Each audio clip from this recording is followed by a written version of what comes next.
Overwatch has to be one of the most frustrating games you'll ever play. I think out of all the online shooters I've played, Overwatch has probably shortened my lifespan through just how much it has pissed me off in many occasions. From the mechanics that are intentionally designed to frustrate to the way the game can be balanced at times, making it unplayable.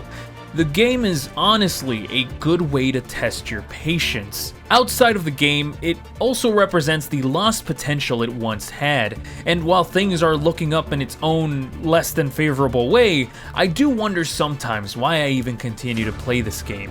It's not like I've sunk any significant amount of money on it, so I know I'm not held hostage by a sunk cost. And honestly, I don't care for the lore or the characters. Plenty of other games have their own diverse cast of lovable characters, and I would say that other games do it better. And by extension, I don't really give a crap about the quality of cosmetics. Most of the time I'll just run default because it doesn't matter to me. The crossovers are predatory FOMO, most things offered in events are fodder, and actual gameplay content is severely lacking in additions. Yet, why do I continue playing this game? Well, that's because Overwatch has what I believe are two of the most unique, interesting, and downright fun characters of all of gaming. Two that oppose each other as the symbol of their respective factions, where one fights for justice and the other fights for villainy. These two characters are Reinhardt and Doomfist. There is just something about these two heroes in this game that keeps me coming back. Is it their abilities, their personalities, or is it because of those astronomical highs? When the moment is just right that you can just... Yeah, let's get into it.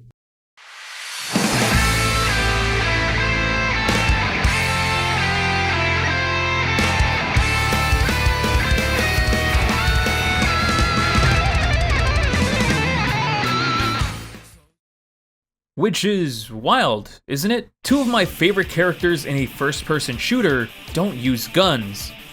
Well, actually, Overwatch isn't a first-person shooter because not every character shoots and also has mobile. In the first-person shooter Overwatch, both of these characters fight with non-conventional weapons. Reinhardt fights with a hammer and Doomfist fights with his fists. Both can shoot projectiles but mainly deal damage through melee combat.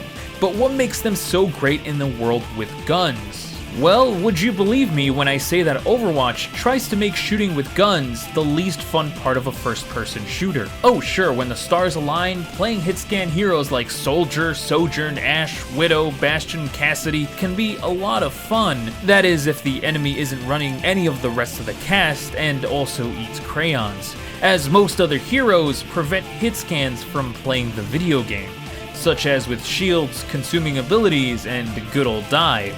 By design, most hitscan heroes are designed to crumple to dive, a coordinated pressure to overwhelm the enemy with precise focus. Hitscan can probably pick each of them individually off, but is almost impossible to go directly up against multiple dive characters. Best they can do is run away, but hardly can they manage this weakness. The worst enemies to go against, especially when controlled by a competent player who understands the overall game, are D.Va, Genji, and Ana. Why? Because they have the ass-itching abilities that make you stop playing the video game. D.Va eats your bullets, Genji deflects them, and Ana sleeps you, then purples you, and then you explode and die. Going against a team that effectively nullifies hitscan at all times sometimes makes you wonder why they exist at all. Of course, I'm just kidding. Hitscan is actually pretty good in Overwatch, but you get what I mean. That's where Rein and Doom shine, as they have responses to some of the most annoying parts of Overwatch. Reinhardt's shield stops crowd control and damage from having their full effect, and Doomfist's movement, block, and punch offers ways to disrupt the wall of bullcrap one might face. For example, a D.Va's defense matrix can't eat through hammer swings and punches.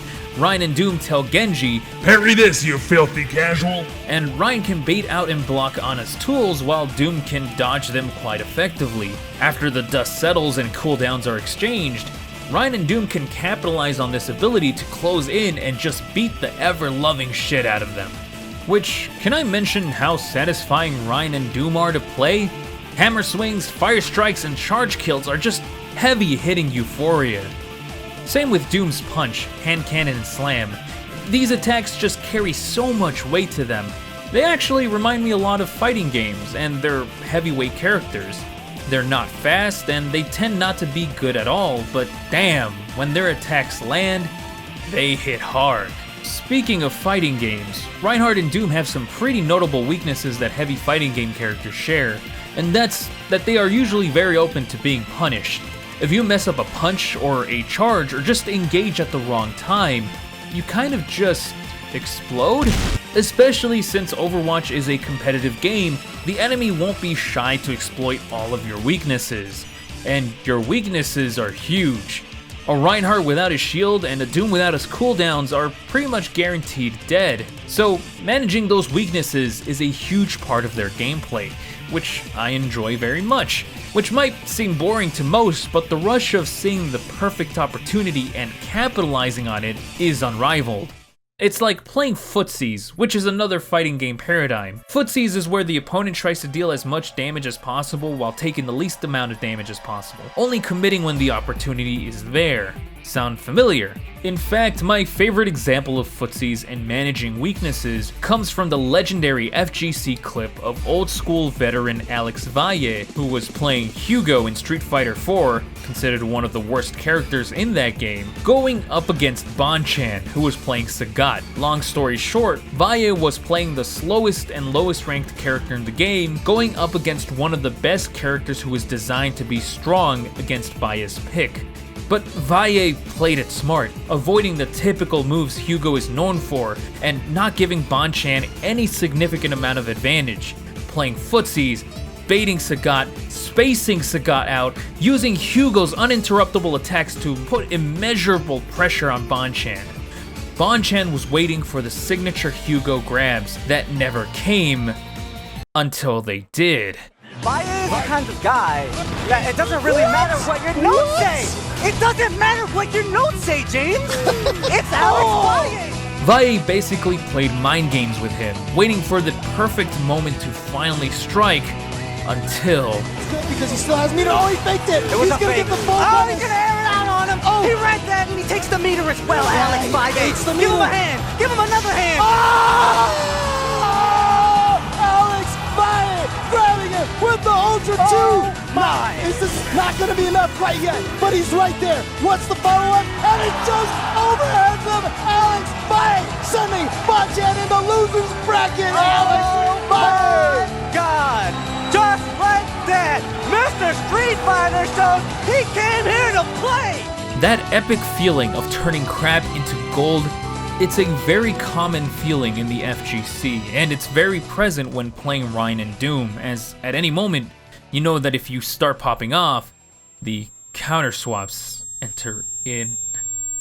But before we get into that mess, let me be the first to say that the Rein v Doom matchup is probably the most balanced and fun matchup in the game. Poetically, they are the immovable object versus the unstoppable force. Practically, their playstyles and abilities complement each other very well, because of just how many calls and responses they have to every single part of their kit. Doom's slam and hand cannon can be blocked by shield, or Rein's fire strike can be dodged or blocked, and both of their charges cancel each other out with a stun, leaving both vulnerable, which only leans favorably depending on the situation. Their calls and responses don't directly nullify each other, as each response comes at a cost, such as a block or a dodge from a fire strike means using up a resource that could leave you vulnerable. A block with shield gets Rein ever closer to running out of it, and a mutual stun can be seen as mutually assured destruction. In fact, sometimes it's just better to take the hit, as it can leave the opponent offside, now at the mercy of your own team, who won't have any trouble demolishing the lone tank. Which is an important distinction that I have failed to mention, that being that these tanks have to commit themselves when attacking due to their short-range attacks in order to interact, making positioning an additional cost. The direct interactions contrast other tank matchups where the responses have negligible cost. You can't viably punish a D.Va or a Winston who catches out a squishy, as a charge can be read and jumped away from, just as you can't punch or charge a fortified Orisa or a charging Malga. Junker Queen, Ramatra, Sigma, and Roadhog can inhibit you with a skilled cooldown, by just being in the range that extends far beyond themselves, which is necessary to be in when playing Rein or Doom. That's not to say that these matchups are unbalanced, but they don't feel as satisfying as Rein versus Doomfist, as closing the distance becomes exacerbated when going up against other tanks.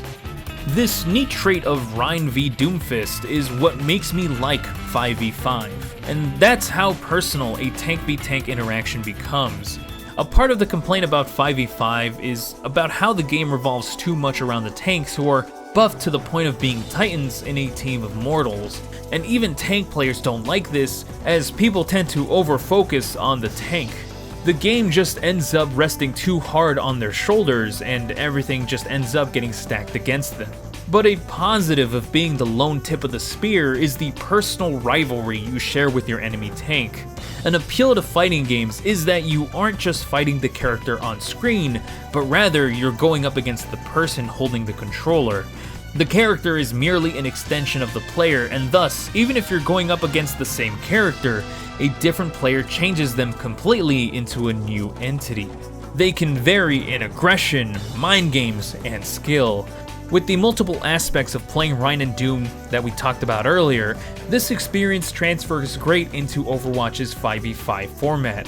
Having fallbacks and backup plans with additional tanks in a match dilutes this experience, as the more team-focused aspect removes the one-to-one from fighting the enemy tank, which is completely fine for a game like Overwatch, which is all about team play, and I'm sure it will bring satisfaction to most with the return of 6v6.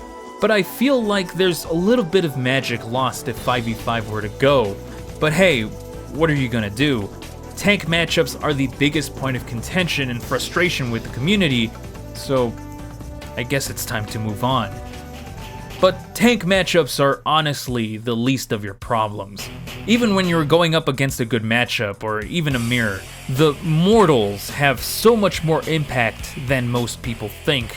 DPS players can effectively take down your supports and leave you vulnerable, or they can just outright destroy you if you don't play your cards well. Support players can make it near impossible to engage, as they can revert any progress and damage you made at the sacrifice of your own positioning and health. There will be many times where you feel like you're powerless as Rein and Doom, because you have to sacrifice a lot to get a little bit of progress, and even then it could be all in vain. Dare you open your team chat, if you aren't completely rolling the enemy, you will be met with the most demotivating, vitriolic chat you will ever listen to. Keeping a positive mind can be near impossible and can even exhaust you, which can negatively impact your performance to the point that it feels like you're beating your head into a wall until eventually you crash. I can't keep doing this anymore. I'm frustrated. I'm upset. Maybe I should just play some other tank, like Orisa or Diva or Malga, but they're so fucking boring. Why do I even play Overwatch? These other heroes and these other players, it's all there. No, I just can't do it. I'm no good. Then the time come for you to be your own man. Who is that? And take on the world, and you did. But somewhere along the line, you changed. You stopped being you. You let people stick a finger in your face and tell you you're no good. And when things got hard, you started looking for something to blame, like a big shadow. Let me tell you something you already know. The world ain't all sunshine and rainbows. It's a very mean and nasty place, and I don't care how tough you are, it will beat you to your knees and keep you there permanently if you let it. But it ain't about how hard you hit. It's about how hard you can get hit and keep moving forward. How much you can take and keep moving forward. That's how winning is done. Now, if you know what you're worth, now go out and get what you're worth. But you gotta be willing to take the hits and not pointing fingers saying you ain't where you wanna be because of him or her or anybody. Cowards do that, and that ain't you!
didn't hear no bell.